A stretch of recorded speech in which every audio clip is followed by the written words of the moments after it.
자, 그 다음에 하나님 말씀입니다. 성경 봉독을 하겠습니다. 다니엘 12장 6절에서 13절을 봉독해 주시기 바랍니다. 그 중에 하나가 세마포 옷을 입은 자 곧 강물 위쪽에 있는 자에게 이르되 이 놀라운 일의 끝은 어느 때까지냐 하더라. 내가 들은즉 그 세마포 옷을 입고 강물 위쪽에 있는 자가 자기의 좌우 손을 들어 하늘을 향하여 영원히 살아계신 이를 가리켜 맹세하여 이르되 반드시 한때 두때 반때를 지나서 성도의 권세가 다 깨지기까지이니 그렇게 되면 이 모든 일이 다 끝나리라 하더라. 내가 듣고도 깨닫지 못한지라. 내가 이르되 내 주여 이 모든 일의 결국이 어떠하겠나이까 하니 그가 이르되 다니엘아 갈지어다. 이 말은 마지막 때까지 간수하고 봉함할 것임이니라. 많은 사람이 연단을 받아 스스로 정결하게 하며 희게 할 것이나 악한 사람은 악을 행하리니 악한 자는 아무것도 깨닫지 못하되 오직 지혜 있는 자는 깨달으리라. 매일 드리는 제사를 폐하며 멸망하게 할 가증할 것을 세울 때부터 1290일을 지낼 것이요 기다려서 1335일까지 이르는 그 사람은 복이 있으리라. 너는 가서 마지막을 기다리라. 이는 내가 평안히 쉬다가 끝날에는 내 몫을 누릴 것입니다. 아멘. 아멘. 자, 오늘은 마지막을 기다리라입니다. 마지막. 오늘 마지막 시간입니다. 마지막을 기다리라. 도산 안창호의 기록을 보면 이 나라의 주인이 누구인가라는 글이 있습니다. 그는 나그네와 주인의 차이점을 책임의식에서 찾고 있습니다. 어떤 집에 불이 났는데 구경을 하는 사람으로부터 걱정하는 사람, 원인을 규명하는 사람, 불을 끄기 위해서 물을 날라오는 사람, 불 속으로 뛰어드는 사람, 갖가지 사람이 있겠지만 그런 일은 이웃이나 나그네도 할 수 있다는 것입니다. 그러나 주인은 그런 사람이 아니라 책임을 지는 사람입니다. 그죠? 교회도 책임을 지는 사람이 중요하죠. 불이 났을 때 뿐만 아니라 불이 꺼진 후에도 주인은 그 집에 대한 책임을 지는 것입니다. 따라서 주인은 비판하는 것도 아니고 원인을 규명하는 사람도 아니고 불을 끄고 흩어지는 사람도 아니라 다만 끝까지 책임을 지고 묵묵히 자기의 일을 하는 사람이에요. 우리 교회는 그런 분들 많죠. 묵묵히 말없이 변함없이 섬기는 분들이 참 많아요. 그래서 이렇게 교회가 아름답게 이루어져 가고 있고 특별히 우리 교회는 특별한 일은 없지만 하나님 은혜로 여기까지 왔습니다. 하나님 은혜죠. 자, 그러면 오늘 이 사회의 주인은 누구인가? 우리나라의 주인은 누구인가? 사회가 혼란한 것은 나라의 주인이 혼란할 때 나라고 자청하는 사람이 없습니다. 그러나 우리 성도는 나를 다스리시는 주인뿐만 아니라 이 나라와 온 세계를 통치하시는 그분이 있다는 거예요. 그분이 속히 임하기를 우리는 기다리고 있어요. 그분이 바로 예수 그리스도입니다. 만왕의 왕이신 주님이에요. 우리는 그분이 우리에게 필요해요. 그래서 아무리 힘쓰고 애쓰고 오늘 성경 끝나고 막 몸을 불사를 것 같은 해도 하나님 은혜가 없으면 안 되는 거예요. 하나님 은혜가 있기 때문에 이렇게 은혜 가운데 잘 맞죠. 행복하고 이 모든 것이 주님의 주신 힘으로 할 수가 있다는 거예요. 그래서 그 예수 그리스도는 우리의 주인이시고 우리의 오늘과 내일을 책임져 주시는 그분이 예수 그리스도라는 거예요. 자, 그 종말에 대한 질문을 하면 이렇게 필요한 분에게 기다려도 오시지 않으니까 궁금할 뿐이 왜 안 오시는 거예요. 그래서 언제 오시는지 묻게 되는 것이 예수님이 언제 오시지? 근데 시간과 때는 아무도 알 수가 없어요. 내가 하는데 2000 몇 년에 오셔. 다 이단이라. 이런 궁금증은 상황이 조금 다르긴 하지만 종말에 대한 계시를 들은 다니엘도 마찬가지였습니다. 그는 이 악한 세상의 주인이 필요하다는 차원이 아니라 이 모든 계시가 언제 어떻게 이루어져 갈 것인가가 더 궁금했어요. 그래서 이 질문은 먼저 천사가 물 위에 떠 있는 분에게 묻습니다. 자, 다니엘 12장 6절에서 7절을 읽어주시기 바랍니다. 그 중에 하나가 세마포 옷을 입은 자 곧 강물 위쪽에 있는 자에게 이르되 이 놀라운 일의 끝이 어느 때까지냐 하더라. 내가 들은즉 그 세마포 옷을 입고 강물 위쪽에 있는 자가 자기의 좌우 손을 들어 하늘을 향하여 영원히 살아계시는 이를 가리켜 맹세하여 이르되 반드시 한때 두때 반때를 지나서 성도의 권세가 다 깨지기까지이니 그렇게 되면 이 모든 일이 다 끝나리라 하더라. 아멘. 무슨 말이 이해가 안 되잖아요. 한때 두때 반때가 지나서 성도의 권세가 다 깨어져야 한다는 대답은 다니엘서를 지금까지 공부한 우리가 읽어본 우리들에게는 그리 어려운 문제가 아니겠지만 그래도 어렵죠. 다니엘에게는 오히려 궁금증을 더해주는 답변이었습니다. 그래서 이번에는 다니엘이 묻습니다. 8절 한번 읽어주세요. 8절. 내가 듣고도 깨닫지 못한지라 내가 이르되 내 주여 이 모든 일의 결국이 어떠하겠나이까 하니. 네, 다니엘이 듣고도 깨닫지 못한지라 내가 이르되 내 주여 이 모든 일의 결국이 어떻게 되겠습니까? 이렇게 물어보는 거예요.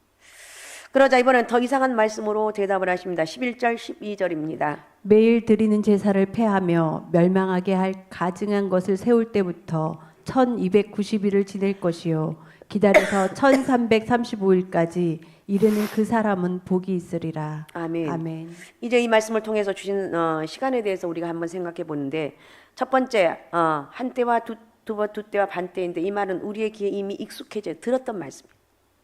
즉 70일의 중에 69일에는 이미 지나갔고 마지막 한때가 남았는데, 이 한 주간을 둘로 나누면 3년 반이 된다는 거예요. 자, 다니엘 9장 24절을 또 읽어주세요.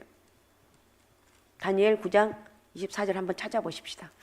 다니엘 9장 24절 다 같이 한번 찾아봅니다. 다니엘 9장 24절 다 같이 찾아서 같이 읽겠습니다. 우리 권사님 먼저. 내 같이. 백성과 내 거룩한 성을 위하여 이른 이래를 기한으로 정하였나니 허물이 그치며 죄가 끝나며 죄악이 용서되며 영원한 의가 드러나며 환상과 예언이 응하며 또 지극히 거룩한 이가 기름 부음을 받으리라. 아멘. 이 3년 반의 앞부분을 전 3년 반이라고, 그 다음을 후 3년 반이라고 합니다. 그리고 전 3년 반은 복음이 힘있게 전파되는 기간, 계시록의 11장에 나와 있습니다. 이 기간이 끝나기 시작하면 성도의 권세가 깨어지는 시기가 된대요. 그래서 후 3년 반은 복음의 순환을 겪는 것으로 막을 열게 된다는 거예요. 두 번째, 우리가 어리둥절할 수밖에 없는 숫자인데, 이것은 1291이라는 숫자와 1335일이라는 숫자예요. 첫째, 1291이라는 숫자는 3년 반인 1260일보다 30일을 더한 숫자입니다. 두 번째, 1335일은 1290일에 다시 45일을 더한 숫자예요. 이 숫자에 대해서 종말론 학자들은 각기 다른 의견을 얘기합니다. 어떤 학자들은 수리아 왕 안티오코스 에피파네스, 우리가 그동안 쭉 살펴봤던 말씀 가운데 있었죠. 에피파네스의 핍박의 날 중에서 가장 극렬했던 시절이라고 하고, 어떤 학자들은 로마의 장군 세스티우스가 예루살렘에 입성해서 예루살렘 성전의 제사를 폐지시켰다. AD 70년을까지를 가리키는 숫자라고도 하는데, 그러나 11절, 본문 11절 한번 읽어주기 바랍니다. 본문 11절. 매일 드리는 제사를 폐하며 멸망하게 할 가증할 것을 세울 때부터 1290일을 지낼 것이요. 아멘. 그래서 이스라엘 회당을 예루살렘 성전 자리에 세운 것을 가리킨다고도 하는데, 그러나 이 말씀은 지금까지 우리가 말씀을 통해서 보았듯이 적그리스도의 세력을 가리키는데, 이제 이 부분을 한번 정리해 보겠습니다. 이 숫자가 무엇을 가리키고 얼마간의 기간이고 언제부터 시작하느냐 하는 것을 규명하는 것은 굉장히 중요하다는 거예요. 그러나 그것보다 더 중요한 것은 첫 번째 숫자인 한때, 두때, 반때. 그러니까 반때로 나타난 전 3년 반이 성도의 권세가 깨어지면서 끝이 나고, 두 번째 3년 반인 1290일과 1335일이 시작되는 것을 멸망하게 할 미운 물건이 나타나면서 시작된다는 사실이에요. 좀 들으면서, 그죠? 그래도 들어둬요. 그리고 이때부터 성도의 순환은 시작되는 거예요. 그러나 여기까지는 별로 이상할 것이 없습니다. 그러나 아주 이상하고 불안한 것은 주님의 말씀과 배치되는 듯한 부분인데, 마태복음 24장 22절입니다. 그 날들을 감하지 아니하면 모든 육체가 구원을 얻지 못할 것이나 그러나 택하신 자들을 위하여 그 날들을 감하시리라. 네. 아멘. 주님 분명히 택하신 자들을 위해서 그날을 감하신다고 말하고 있습니다. 정확하게, 확실하게 말씀하고 있습니다. 그날이 감한 것이 아니라 오히려 늘어나고 있는 것인데 감한다고 말하고 있어요. 자, 그러면 환난의 목적이 뭐냐는 거예요. 이것이 그렇게 이해하기 힘든 부분이 아니라고 오늘 우리에게 말하고 있습니다. 하나님께서 그의 사랑을 받는 성도들을 왜 이런 환난을 주시는지, 악인은 이런 때 어떻게 되는지를 정확하게 알면 쉽게 이해되는 부분이라는 거예요. 자, 10절 한번, 오늘 12장 10절 한번 읽어주세요. 많은 사람이 연단을 받아 스스로 정결하게 하며 희게할 것이나 악한 사람은 악을 행하리니 악한 자는 아무것도 깨닫지 못하되 오직 지혜 있는 자는 깨달으리라. 예. 아멘. 사람이 연단을 받아 스스로 정결하게 연단을 받으면 내가 어떻게 해야 될 것인가? 내가 어떻게 하면 잘 사는 것인가? 몸부림을치죠. 내가 하나님 이것이 잘못되었습니까? 내가 어떻게 살면 되겠습니까? 이렇게 몸부림을 쳐요. 그런데 악한 사람은요 계속 악을 행합니다. 아무것도 깨닫지 못하는 거. 나에게 이런 어려움을 줘. 내가 더 이렇게 악을 행하려. 이렇게 한다는 거예요. 이게 지혜 있는 자는 깨달으라는 거예요. 하나님은 성도들이 이 세상에서 때로는 시험을 당하고 환난을 겪도록 방임할 때가 있어요. 그 이유는 첫째 성도를 연단하기 위해서. 근데 힘들어요. 연단이 쉬운 게 아니에요. 너무 괴롭고 고통스러워. 연단하기 위해서고, 두 번째는 스스로 자신을 정결케 하여서 깨끗한 성도가 되기를, 깨끗하고 거룩하게 되기를 바라서 있는 거예요. 그러니까 연단을 위해서 오고, 그 다음에 성도의 깨끗함을 위해서 한다는 거예요. 역시 여러분 혹시 어려움을 겪고 계신 분이 있으면 그것이 하나님 여러분을 버리지 않으셨다는 증거예요.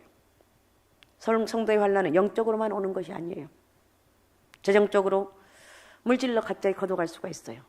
혹은 육신의 건강으로 도대체 왜 하나님 나에게 이러냐고요. 내가 예수 믿어서 믿음대로 살려고 몸부림을 치는데 왜 나에게 이렇게 어려움을 주시는가요? 내가 너무 괴로워서 고통스러워 살 수가 없어요. 여러분 그런 고백 안 해본 사람이 누가 있어요? 고통스러울 때 이런 고백을 해요. 근데 이것이 하나님이 이렇게 연단을 주는 거라.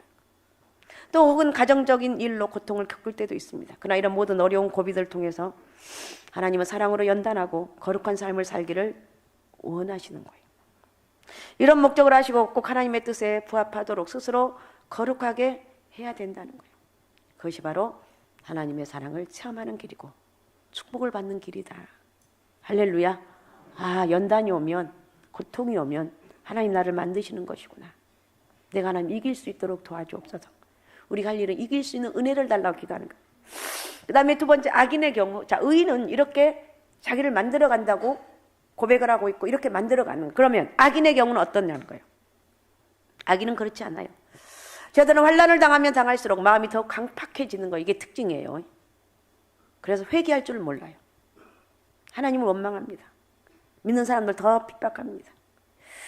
그래서 본문에 10절 다시 한번 읽어주시면 10절. 많은 사람이 연단을 받아 스스로 정결하게 하며 희게할 것이나 악한 사람은 악을 행하리니 악한 자는 아무것도 깨닫지 못하되 오직 지혜 있는 자는 깨달으리라. 아멘. 그러니까 많은 사람이 연단을 받아 스스로 정결하고 내가 잘못되었구나 몸부림을 치는 거예요. 그런데 악을 행하는 사람들은 깨닫지를 못해요. 더 악을 행하고 이를 악물고 악을 행한다는 거예요. 성도가 당하는 재난과 똑같은 재난이고 어려움이지만 악인은 결코 회개할 줄을 모른다는 거예요. 여기서 선택을 받은 사람과 선택받지 못한 사람의 차이가 생기는 거예요. 요한계시록에도 이와 같은 말씀이 있는데 종말이 되면서 많은 재앙들이 이 땅에 쏟아지는데 그것을 마지막 재앙이 대접 재앙이거든요. 대접 재앙으로 하는데 이럴 때 마음이 강팍한 자는 고통을 겪으면서 결코 회개하지 않아요. 계시록 16장 8절 9절을 읽어주시기 바랍니다. 넷째 천사가 그 대접을 해에 쏟음에 해가 권세를 받아 불로 사람들을 태우니 사람들이 크게 태움에 태워진지라.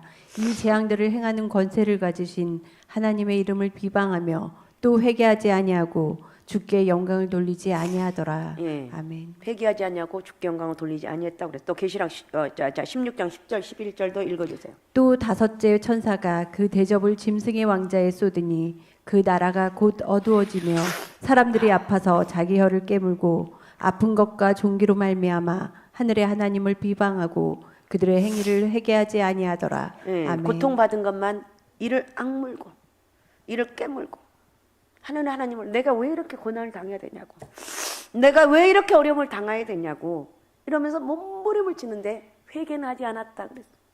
회개가 능력이라는 것을 아무나 회개하는 게 아니에요. 회개가 능력이라는 것을 오늘 또 한 번 깨닫습니다. 그런 이런 환난의 시기는 알곡과 가라지를 가르는 시간.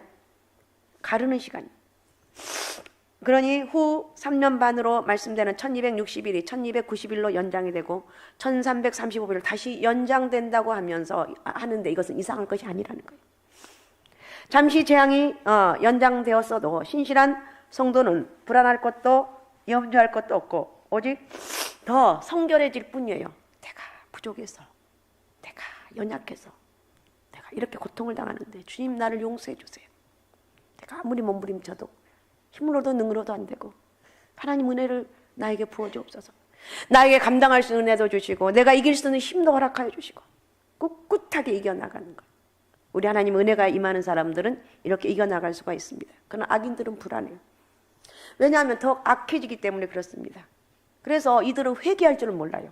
어려우면 어려울수록 이를 악물고 고통이 오면 몸부림치면서도 회개할 줄을 모른다는 거예요. 오늘 우리가 깨닫어 회개가 이렇게 엄청난 능력이구나.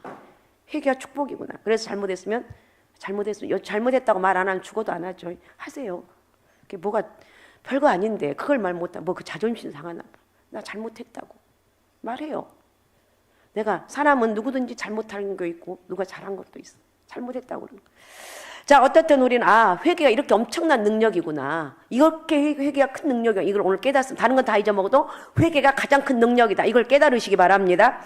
자, 그러면 우리가 해야 될 일은 어떤 것인가 결론적으로. 다만 우리는 이런 시기에 우리가 무엇을 어떻게 할 것인가 구체적으로 생각해 보면 자 12장 12절 읽어주세요. 기다려서 1335일까지 이르는 그 사람은 복이 있으리라. 아멘. 기다리라는 거예요. 끝까지 참고 기다리는데 언제 이 일이 끝날까요? 나 괴로워서 살 수가 없어요. 목사님 이런 일이 언제 끝날까요? 그냥 기다리십시오. 성경이 기다리라고 말해요. 너무 괴로운데요. 하나님 힘을 주실 것입니다. 우리 정답은 이거예요. 기다리라는 것, 주님이 힘을 주실 거라는 것.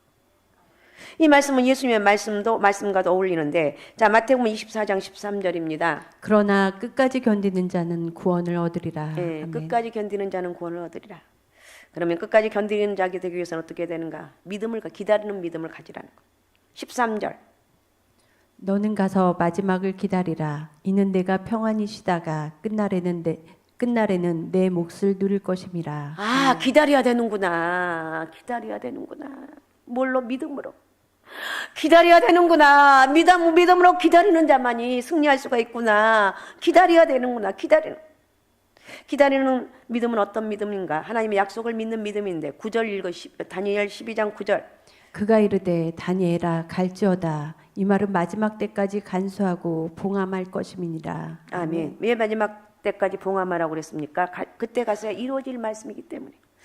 그래서 말씀에 대한 절대적인 신앙이 없으면 기다릴 수가 없어요. 왜 나에게 이렇게 어려움을 주냐고요. 왜 나에게 이렇게 고통을 주냐고요. 이러면서 몸부림을 결국은 떠나게 되는 거예요. 그러나 성령이 함께하는 사람은 끝까지 이겨나가는 거예요. 끝까지 기다리는 거예요. 여러분 우리 끝까지 기다립시다. 끝까지 기다리는 거예요.